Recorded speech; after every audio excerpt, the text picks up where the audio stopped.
Side Hustle Show 279. This is SEO for Bloggers Round 2. How to get more free traffic from Google. What's up? Nick Loper here. Welcome to the Side Hustle Show, because sometimes the answer is just to be better. And when it comes to getting people to your website who ultimately might become your customers in your business, there's a pretty straightforward solution. Be the best. That's what Google wants to show its users: the best answers, the best resources, the best content in the world. It's not necessarily easy, and of course, best is always subjective, but there are some specific things you can do to make Google love you and to get you some of that glorious free traffic. And that's what we're diving into today with one of the most creative people I know, who also just happens to be an SEO expert. That's search engine optimization. I'm excited to welcome Matt Giovanisci back to the program. We last heard from Matt on episode 73 back in 2014, where he shared how he grew and monetized his pool care site, swimuniversity.com. Since then, he's added several new brands to his portfolio, including roastycoffee.com, which is about coffee, brewcabin.com, which is about home brewing, and moneylab.co, where he shares what he's working on, often in the form of these sprint projects with super tight deadlines. A ton of fun to follow along there, moneylab.co. And it was actually one of those projects, a new SEO course, that inspired this episode. So I took Matt's course, moneylab.co/SEO, if you want to go check it out. I thought it was awesome. So I invited him back on to share with Side Hustle Nation how he goes about his keyword and competitive research, how he decides what content to write, how to structure it, and ultimately how he ranks and monetizes pages without link building.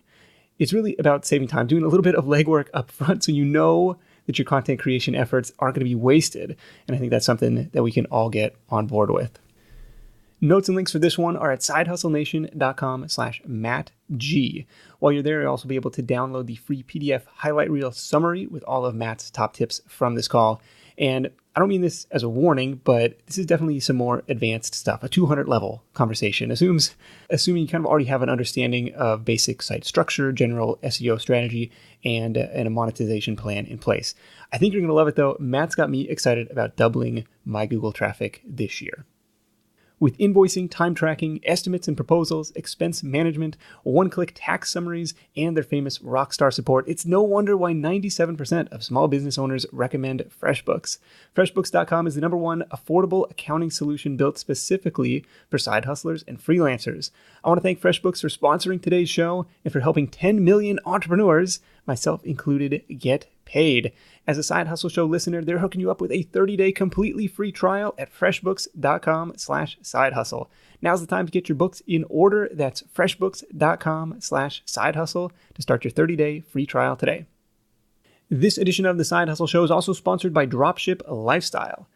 You might remember Anton Kraly, the founder of Dropship Lifestyle, from episode 189 of the show. Anton wants to show you how you can build a profitable e-commerce business with only 30 minutes a day. He's taught thousands of members how to live a better life through dropshipping, and now it's your turn. To help you get started, Anton and his team have put together a free dropshipping toolkit for Side Hustle Show listeners. Inside, you'll find 187 dropshipping niche ideas, his niche selection guide, access to his free 10-day dropshipping mini course, and more. Visit dropshiplifestyle.com/hustle to grab the free toolkit and get started today. That's dropshiplifestyle.com/hustle. I'll be back with my top takeaways from this call with Matt after the interview. Ready? Let's do it. The keyword research that I do is called competitive research. So basically, instead of you trying to go into I use Ahrefs, which is spelled ahrefs.com. It's very similar to SEMrush and Moz.com. These are two other SEO pieces of software that are pricey. They're about $100 a month. But if you're really serious about SEO, which I definitely am, it's how I get traffic to all of my websites. I think it's worth the $99, not just for the research part of it, but for also tracking to make sure that the work that you're doing is resulting in traffic. So there's other ways to do this sort of thing, but what I do is called competitive research, where I'm starting in a new industry. So homebrewing is a new industry for me. And I am a homebrewer and I've been doing it for over 10 years. I'm just finally getting started in the content side of things. Okay. And I go and I look at what are the top homebrewing sites that are already out there. So one of the ones that I found was, it's actually a company that's located like 3 blocks away from my house, oddly enough, and they're called the American Homebrewers Association, and they have probably the number one homebrewing site on the internet. And it's really easy to do that. I find that by Googling, so you Google the very basic term of like how to homebrew, or if you're in coffee, how to brew coffee, or if you're in pools, how to take care of a swimming pool. You Google these very generic niche keywords and you find out who's the top dog, right? You find out who the big guys are. Okay. And then what you do is you can do this through free trials of all the softwares that I mentioned. You could do this through Google if you want to kind of hack it together yourself. And you find out what keywords they're ranking for and they're doing well in already. And the reason I do that is because instead of you going and trying to figure out what keyword you should rank for, kind of like just pulling ideas out of thin air, you can just build on top of people who have already maybe have done that themselves and have seen success in certain keywords. And now you know, okay, well, wow, there's a lot of people searching for the term yeast starter. And I'm like, okay, well, I know what that is as a home brewer. I would have never thought to make that my very first article on my website. But according to the research that I'm doing, I'm like, that actually is a pretty popular keyword that is very easy to rank for. Okay. And so we basically go through, and we're not just talking about one competitor. I go through maybe 10, 15, 20 competitors and just see the keywords that they're all ranking for and go, okay, so here is my list of the top, let's say 20, 25 keywords that are low difficulty, meaning that not a lot of people are going after them yet, but they get a lot of search traffic. And I usually tend to only go after keywords that get at least 1,000 search queries a month. And I'm talking about search queries in a very small niche. Obviously, homebrewing is very small, coffee much bigger. So I probably wouldn't do anything under 5,000 for that particular website. Okay. Is there a metric you look for, like for difficulty? So all of these like Ahrefs will spit out like a difficulty metric. Moz will spit out a difficulty metric. Is there a target that you like to look for? No. And the reason I don't do that is because, well, one, I'm in those 3 niches that I talked about are there's not a lot of competition. So even in the coffee world, you'd be surprised that the term French press may have a high difficulty rating, but it's not that high. It's pretty reasonable. And I'm not afraid of the difficulty. I think that is actually more motivating to me than anything. And you can really find the correlation. Basically, if it's a high difficulty, it means a lot of people are searching for it. And there's a lot of competition out there. So all that says to me is I have to go through it and be better than everybody else. So that is a challenge that I give myself, which is if something has, when we're talking about a scale of 1 out of 100. So let's say we have a difficulty rating of 80%, which would be incredibly high. I would just say, you know what? That's worth going after because there's a lot of people searching for that. There's a lot of competition, and it just kind of gives me the challenge to be better than everybody else. And that's going to set my site apart from even the biggest players, and I'm going to disrupt the field. So no, as far as keyword difficulty, I do look at it for sure, but I don't make my decisions based on it. I make my decisions based on, is this going to get me traffic? Even if even if I rank on the second page of Google, like, is it still going to get me traffic? Okay. Because if it will, then it's worth going after because for me, let's just take the French press article as an example or the French press keyword. And I don't know, I'm not staring at the actual stats of this, but let's say it gets 50,000 searches a month, right? And this is all relative. It probably gets way more than that. But according to the software, it says you have a traffic potential of getting 50,000 people hitting your website every single month if you rank number 1 for that term. Okay. And the keyword difficulty might be 80%. So it's like, wow, yeah, okay, it's going to be really hard to get there because there's a lot of people writing about this topic.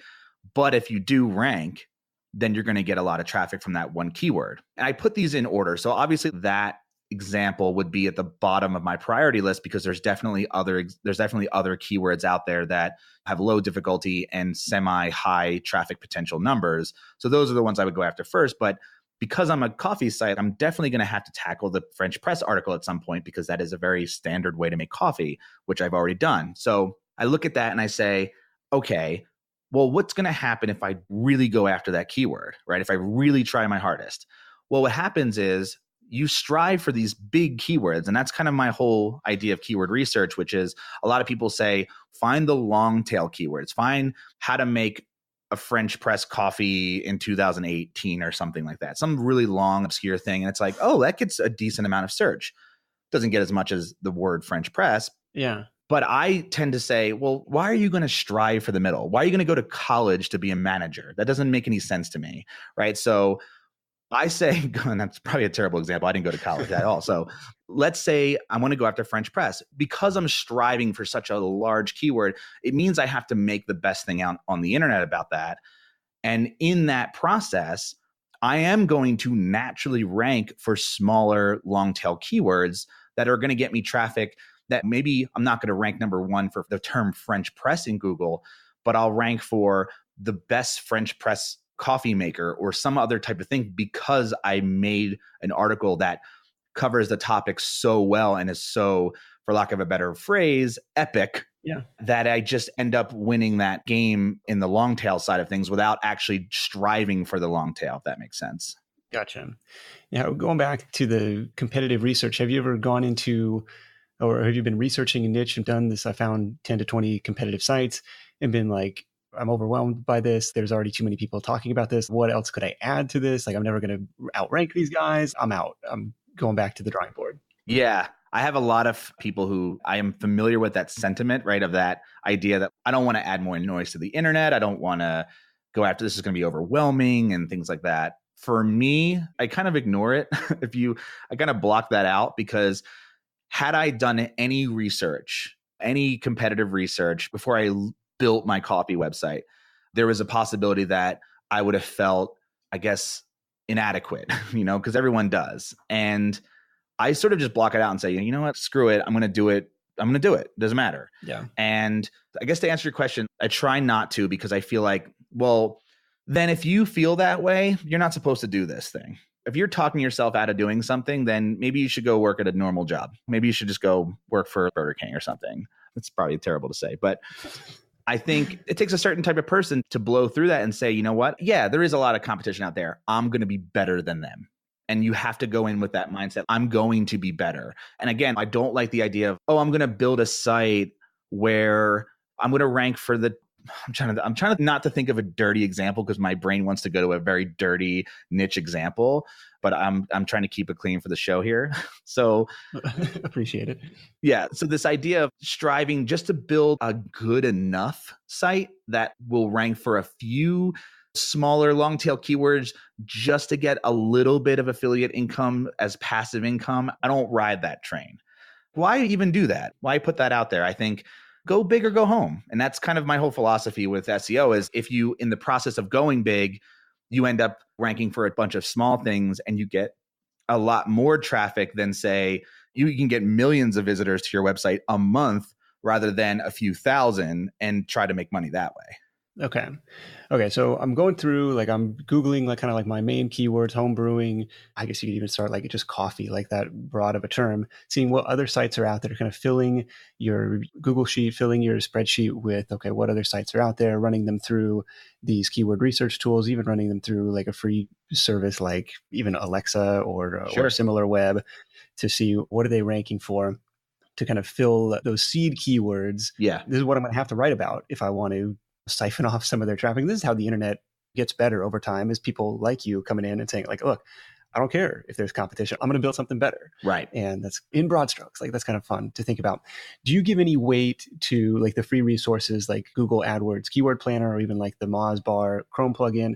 In the Google Keyword Planner, it'll show keyword difficulty, or it'll show competitiveness, like low, medium, high. Mm-hmm. And the Moz Bar will show domain authority and stuff like that. Mm-hmm. As you're doing the keyword research, does that factor in, or you're just like, whatever, F it, I'm going to build something better than these guys? Yeah, that's it. That's exactly it. Because here's what you'll find out. And I've done this so many times in different niches where I'll research a keyword that is very competitive, right? It's very difficult. And then I'll just literally type that keyword into Google and I'll use an incognito window so that I'm not using my IP address or my location to skew the results. And I'll just click on all top 10 results, not the ads, just the top 10 natural results, and open them up in different tabs and just look at every one of them. Every time I've done that, I've laughed out loud by how terrible most of those things are. And you may do the same. You may look at the first thing and go, okay, that's pretty good. And if you're saying pretty good, it's not amazing. It's not epic. It's not great. You're saying, oh, it's pretty good. That means there's an opportunity to do better. And I would say 99.9999% of keywords that you do that to, you're going to have those results where you say, that's pretty good. Especially with coffee. Like you Google French press, you'll see a bunch of French press posts in the top 10. They're good. Can somebody come in and dominate? Heck yeah. Somebody like me could come in and write the end all be all guide to French press, where the history of it, why it makes better coffee than an AeroPress and a Chemex and a drip coffee maker, the science behind why the mouthfeel is better in a French press than it is in any other coffee maker, because of the idea that you steep longer and you have all of these things. When you look and do that research, sometimes you just go like, if I spent a month writing the best article of all time or the best post of all time or creating a video or whatever, and you really put your effort behind that, you will win. You win the internet. And the reason you win is because, and one of the things that I mentioned in my SEO course is Google's smart. Google's really smart. They have machine learning. We don't have that, right? My computer doesn't do machine learning, but Google, their whole business model, besides the self-driving cars, like their actual business model where they make a majority of their money, is serving up really good, relevant content to people who are searching for stuff. That's their business model. So it behooves Google to be very good at finding those things without you having to do a bunch of like link building or anything, because that is their business model. That's what they're trying to do.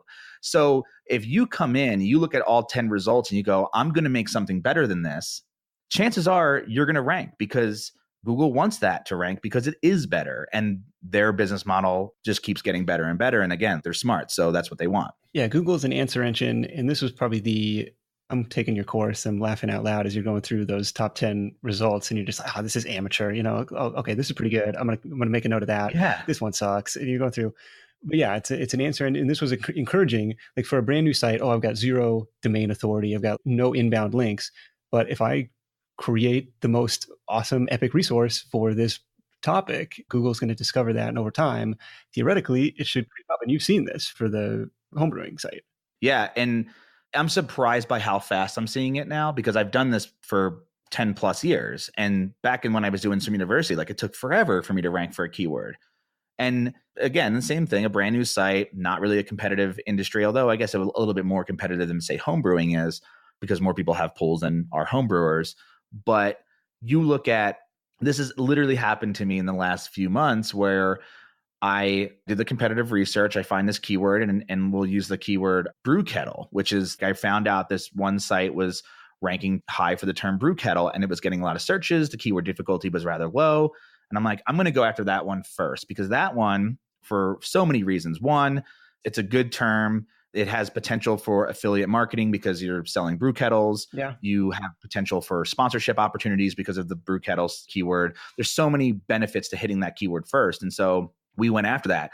The article that we published, I think, was a little over 3,500 words. We sat down, my writer and I, and even if it wasn't just my writer, if it was just me, this is exactly what I would do. I would go Google the term brew kettle in an incognito window, pull up all top 10 results, maybe 20, the first 20 results, and just look through headlines to find out, what do people want to know and what are these other companies talking about? Another way to do that is going through comments. If you find a post that's ranking high for the term brew kettle and you scroll down and they have a comment section, you see that there's people asking specific questions and you want to address those in your post. So you do this massive outline where you just make sure you cover everything, and then you keep distilling that outline down into something that is just like, if anyone reads this, it's like they just bought a book and they just got it for free.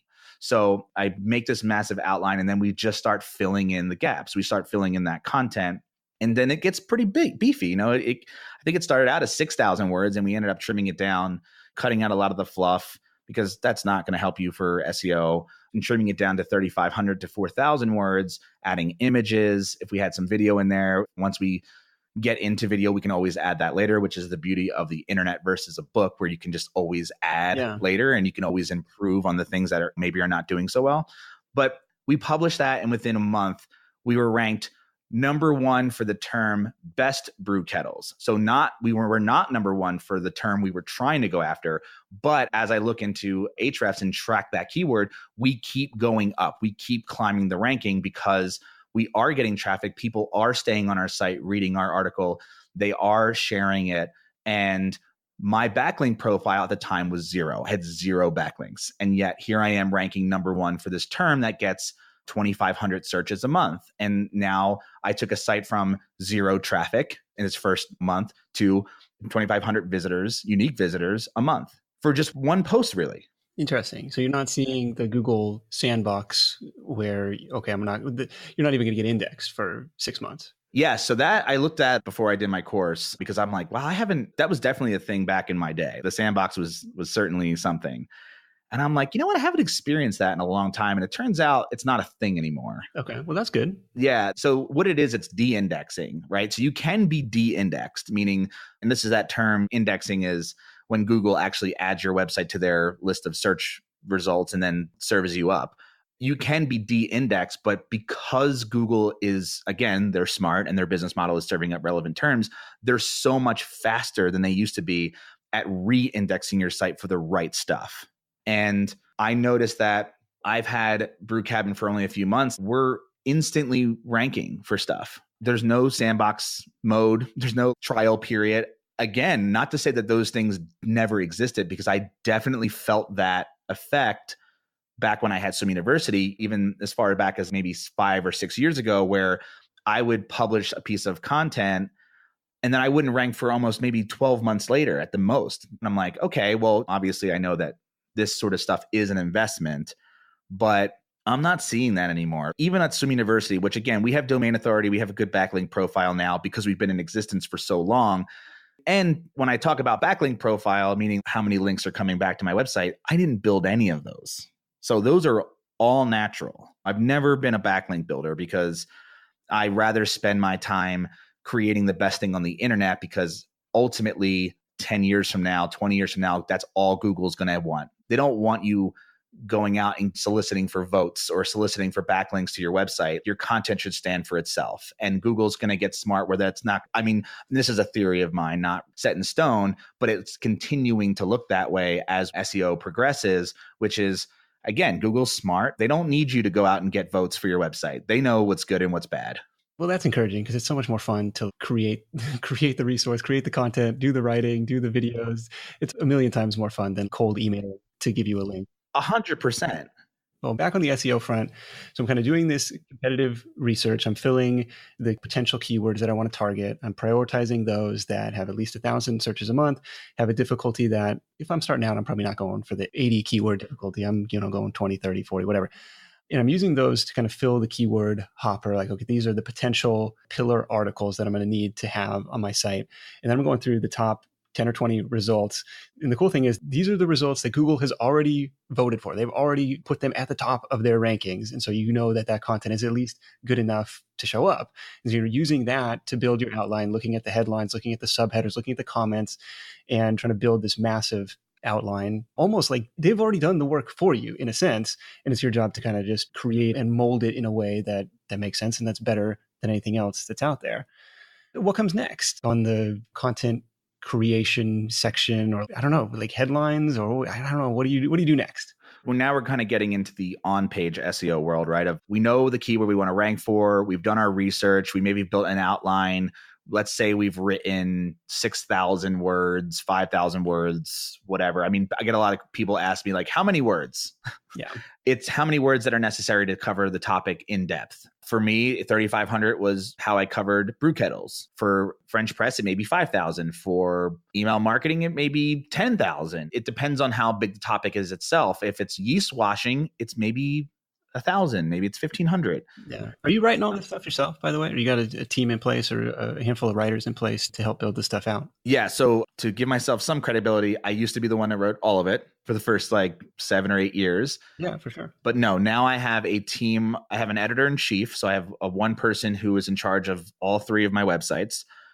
And she has a team of 3 writers who sort of get those things done. So it's a team now. Okay. So if you do the homework, it just like, to, I don't know, like just ballpark numbers, like what would a 3,500 article that's the end all be all piece on brew kettles, like what would that cost you to get done if you're going to outsource it? Probably $500 to $600. Okay. This is one of those things where you get what you pay for, right? And that $500 to $600 is an investment. When you spend that money, you are getting a timeless piece of content posted on your website that will continue to pay off forever, right? Or as long as you keep it updated. And if you pay, $100 to get something really crappy written, then the chances of you ranking are going to be smaller, right? And so you do get what you pay for in that sense. You can obviously do it yourself and save all that money, but you better spend your time to get it right. And it is an investment, and it does take time too. I'm seeing it very fast with Brew Cabin, but back when I was doing some university, I saw it very slowly. And it's kind of hard to part with that money if you don't have a monetization schedule on the other side to sort of justify the cost, right? Well, the cool thing is you have confidence in investing that money because of the research that you've done. Yes. And at least in this case, well, there's some pretty clear affiliate opportunities on that page. Hey, I'm going to get 2,500, 3,000 visitors a month specific to this page. Hey, here's the best brew kettle. You'll click and buy it. That article paid for itself already because I'm making at least, and this is, look, I don't want to make this very clear. Like, I know a lot of people talk crap about doing Amazon affiliates because, oh, what am I going to make? Like $10 a month? With that brew kettle article, which was published back in October, I've made $150 a month since. From one article. So it's more than paid for itself at this point. Yeah. It's like a annuity. It's like a dividend. Just keeps coming. Yeah. And then, it's going to keep coming to me. And then once it's done, it's done. And then you may have to update it because there's some timing issues of, there's a new brew kettle that came out in 2019. You may want to go ahead and update that, but that's easy enough. The content is still relevant and good. Any tips for finding writers? Yes. Facebook groups, honestly, not just like freelance groups, but even like your group. There's people who want to write and they're freelancers. They want to get paid to write. And if you're willing to pay them, the tip that I recommend you do is, and this is what I did for Swim University. Swim University is interesting because, yes, it's about pool care, right? When I thought about it, I was like, who the hell is going to write about pools? Like, who's going to know what's the difference between calcium hypochlorite and sodium dichloride? Like, who's going to know that? And then I kind of worked myself up into this. I'm the only person in the world who can write about pool care. Not true. I was proven very wrong very fast. I basically created a title, and I don't remember what the title was specifically, but it was a very technical article about pool care. And I put it out to, I think, 3 writers. And I said, listen, I will pay you $50 to write this article. I need X amount of words. And I gave them no other direction besides write an article about this topic. And here's the title. I evaluated those 3 articles. So I paid them less than I would have paid them had they written it because it was a trial period. And so that's how I found my writer. I put this article out there, and one article was just significantly better than the other 2. And I'm like, you're hired. And now I'm going to pay you $100, $200, $300, or 15 cents a word, 20 cents a word, whatever you work out with that person, because I know that their writing skills are good and their research skills are even better. Okay, cool. Yeah, I haven't gone down that. I mean, I've gotten guest posts and stuff like that, but I haven't gone down the path of outsourcing the writing yet, at least for my main site. Yeah, and we've got 3 very professional writers on our staff. And the writers that we have now came from my editor-in-chief. I hired a very, very good editor-in-chief. And she had relationships with people who were writers that she had already trusted and kind of brought them on.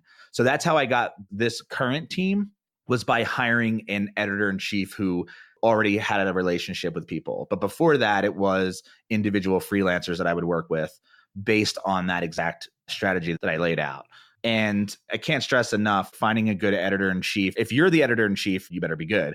Finding a good editor-in-chief for me was all about finding somebody with the same exact taste as me, and not about how good their writing was or their tone or anything like that. It was, do they think the same things are funny like me? What do they think is the best content on the internet? Do I share that same sentiment as well? And so when I put out my sort of like call to arms, I'm looking for an editor-in-chief. Here's a list of questions.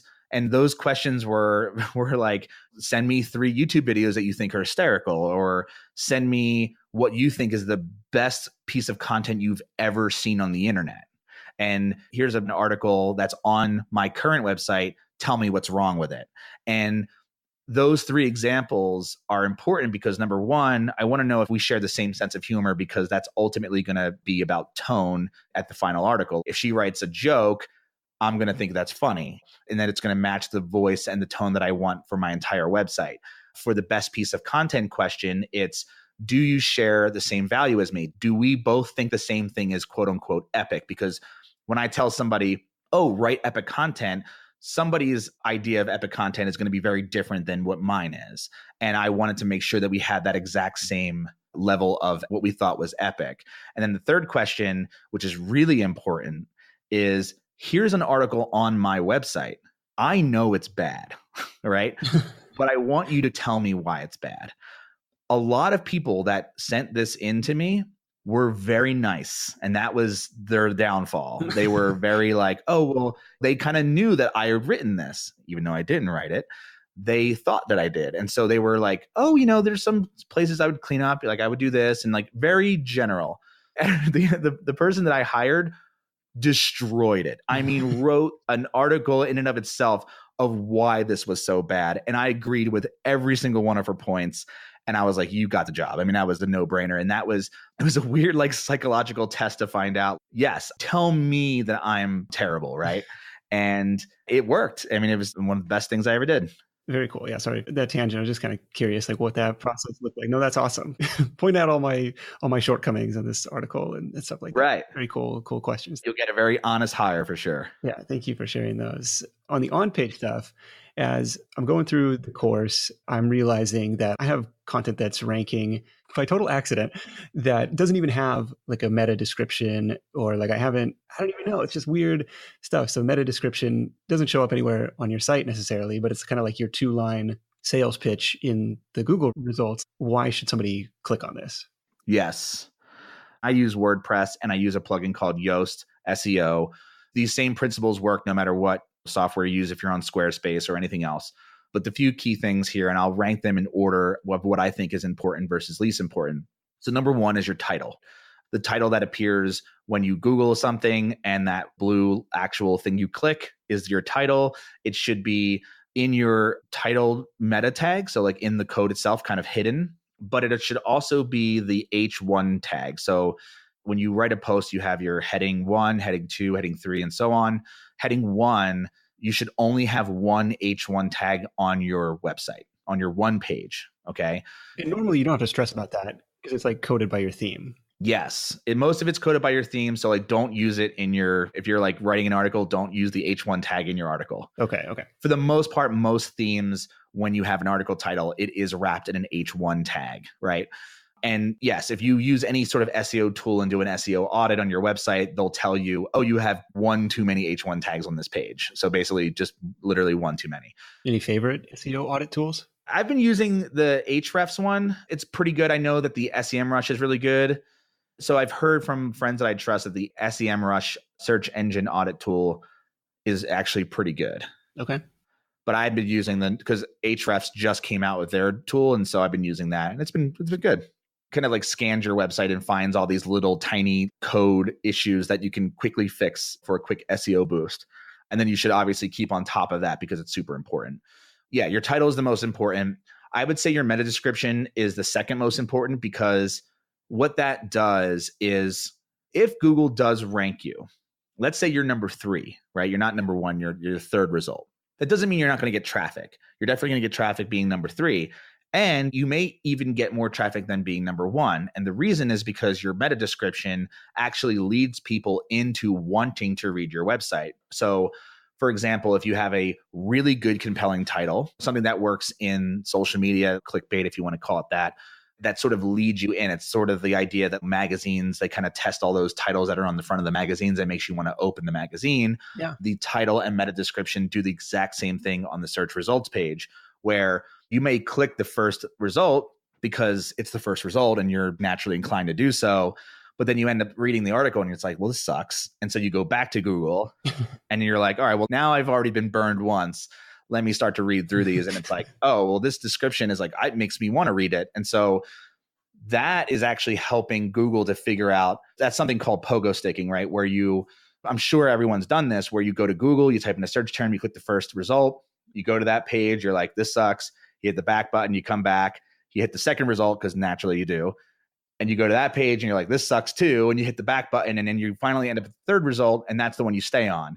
Google is tracking you doing that. Google knows that you're doing it, and they're going to reward that third result because it's the ranking factor. This isn't serving the customer, which is their entire business model. And so this third one we should pay a little bit more attention to, and they'll start to bump you up.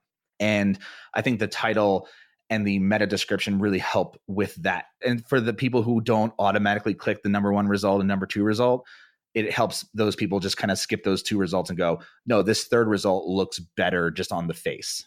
Yeah, not an immediate ranking factor, more of a click-through factor that should become a ranking factor over time if people stick around and like what you have to say on your site. Yep. Are you, for a 3,500 word post, are you doing anything else on page? Like I've heard of people adding like a table of contents at the top to kind of give it some structure.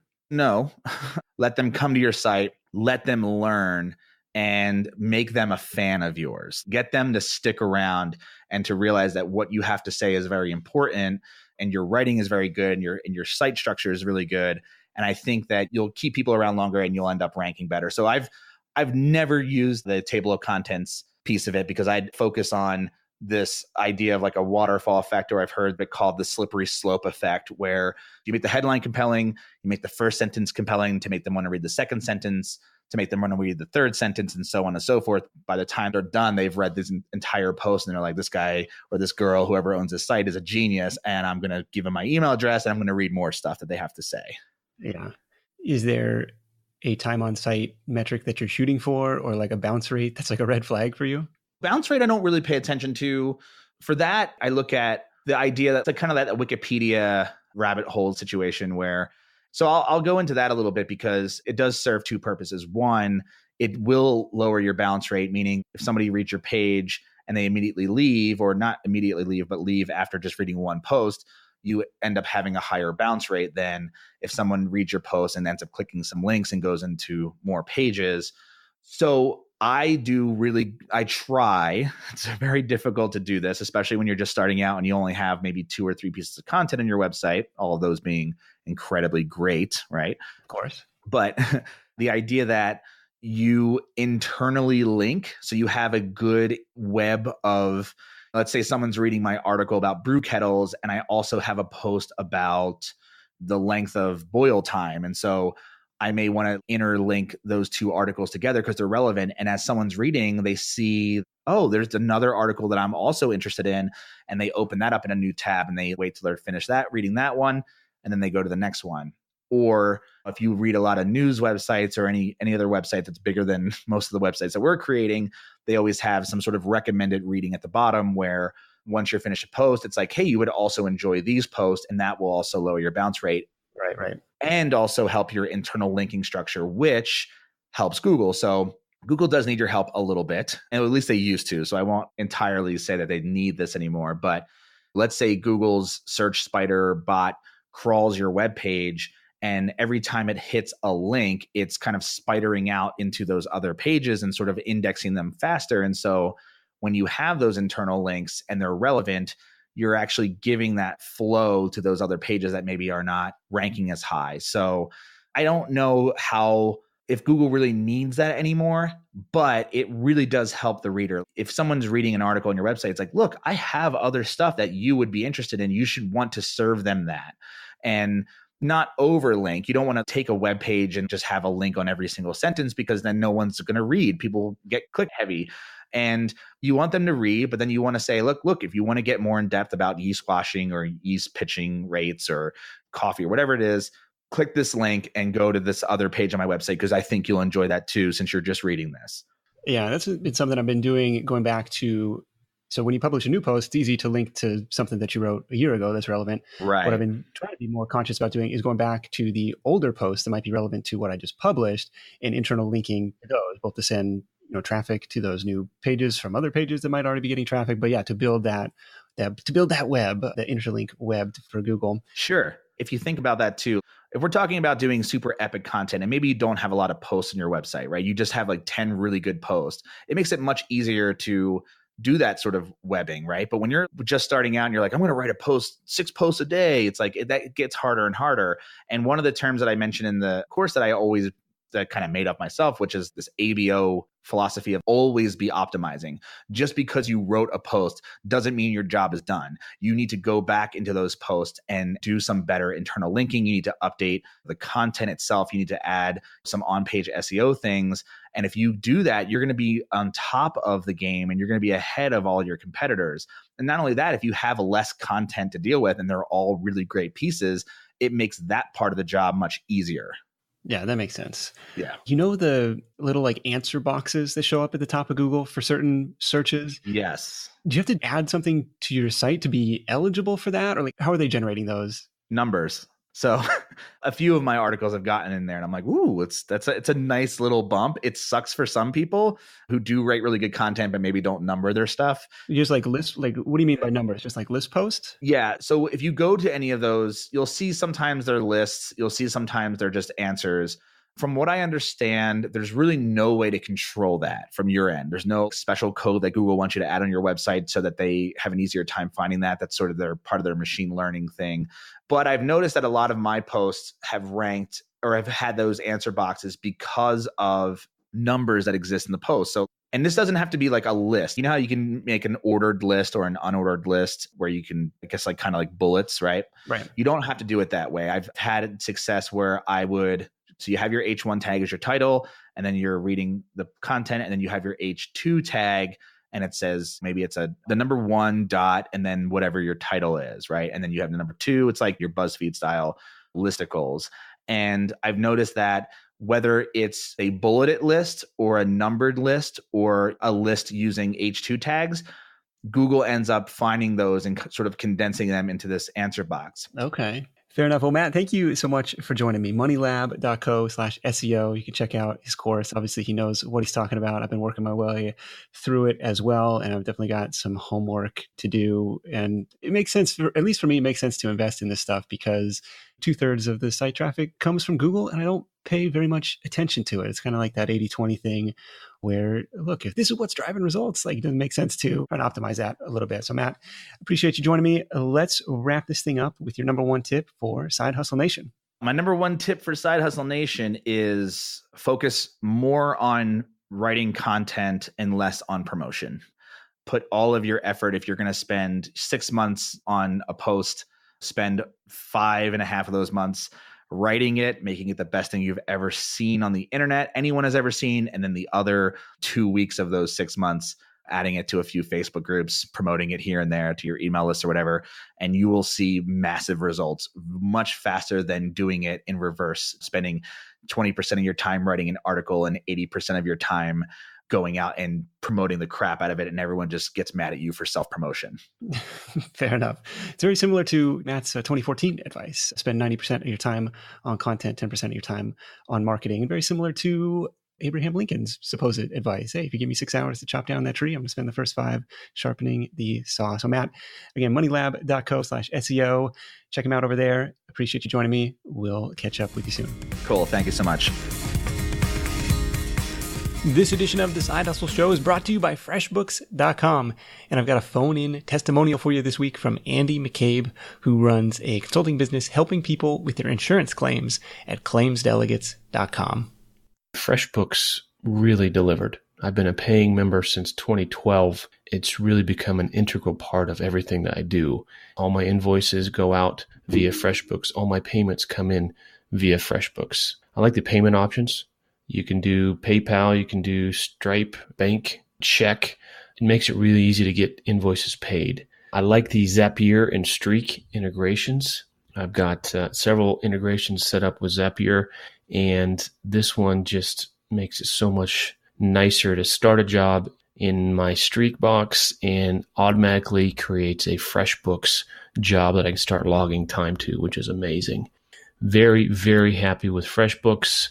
Keep hustling, y'all. Well, there you have it. Visit freshbooks.com/sidehustle to start your 30-day free trial today. That's freshbooks.com/sidehustle to try FreshBooks completely free for 30 days. All right, my top takeaways from this call with Matt. Number 1 is don't write blind. Write about what people want to know. I can't tell you, it's kind of embarrassing actually, like how many hundreds of blog posts I've written with zero attention paid to keyword research. Now, I don't want to call all of that time spent a waste or a failure because, of course, I was practicing my craft and learning WordPress and all that good stuff, but I definitely could have been more effective with that time. Don't write blind. Ahrefs was Matt's recommended SEO tool. It's got a $7 trial if you want to test it out for the cheap and get started on this stuff. But especially if you have limited hours to work on your business, you want to make sure you're putting those hours to good, smart, strategic, effective use, not just creating content for the sake of creating content. Think of each article or video or episode you create as a little mini asset or micro business on its own. How is it going to stand alone? How is it going to drive its own traffic? How does it serve your overall business? That was takeaway number 1. Don't write blind. Number 2 is to use what's already out there to build your content. Sure, you're still going to be creating your own unique content, but you can use what's already at the top of the search results as a guide. This is the stuff Google already thinks is the best, so there's no need to totally reinvent the wheel. And you can think of content creation as an investment, like you're spending time or money or both to create these little minions you send out into the world to do your bidding, which to me is really exciting stuff. And it can last a really long time. Some of the stuff I wrote years ago, even before switching the blog over to Side Hustle Nation, it still ranks on the first page of Google and brings in traffic. And that was, stuff I wrote 6-7 years ago. Takeaway number 3 is to create the best resource and then trust the process. This may have been the most exciting part, kind of the diminished need to go out and hustle for backlinks. It can be super tedious, super annoying, this kind of a very time-consuming process. But Matt's argument is Google is getting better and better at sniffing out what's truly the best resource and relying less on the strength of a site's or a page's backlink profile in their algorithm. So what he's saying is create the best thing out there. Don't stress about building links, and you're going to rank anyways. And by virtue of being the best, I think you're naturally going to attract links and make that position more defensible. Awesome stuff. Again, you can check out Matt at moneylab.co and be sure to download the free PDF highlight reel with all of Matt's top tips from this episode at sidehustlenation.com/MattG. While you're there, you'll find links to all the resources mentioned and Matt's portfolio of sites as well. That's it for me. Thank you so much for tuning in. Until next time, let's go out there and make something happen. And I'll catch you in the next edition of The Side Hustle Show, where you'll meet a guy who's built a pretty cool side hustle in the world of, call it inflatable real estate. I'll see you then. Hustle on. And actually, I'm going to play you out this week with probably the greatest song ever written, a Matt Giovanisci original. Enjoy.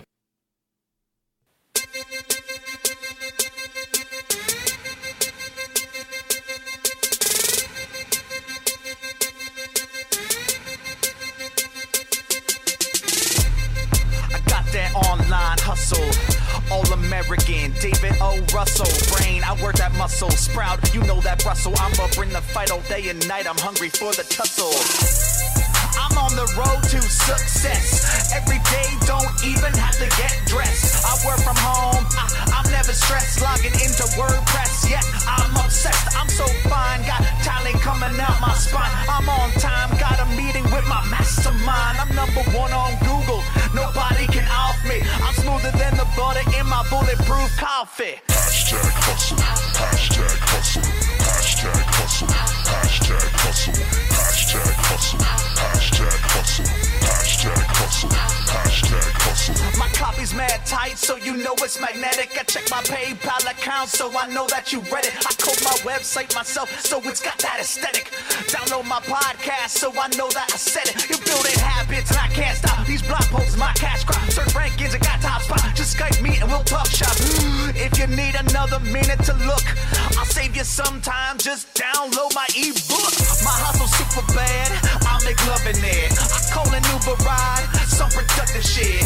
Everything I can, you know I'm crushing it. I'll write 1,000 words and then I hit submit. You know I ain't got nothing to prove. I got nothing to lose besides traffic and some page views. I got stacks on stacks of life hacks. Pay quarterly tax, ain't no time to relax. I gotta hashtag hustle, hashtag hustle, hashtag hustle, hashtag hustle, hashtag hustle, hashtag hustle, hashtag hustle, hashtag hustle. When I bring my laptop on the plane, when I buy another stupid domain, when I gas up my online gravy train, even though you know my startup is lean.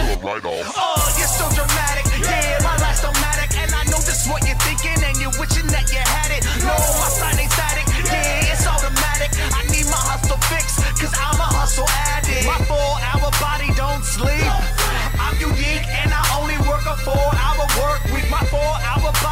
don't sleep.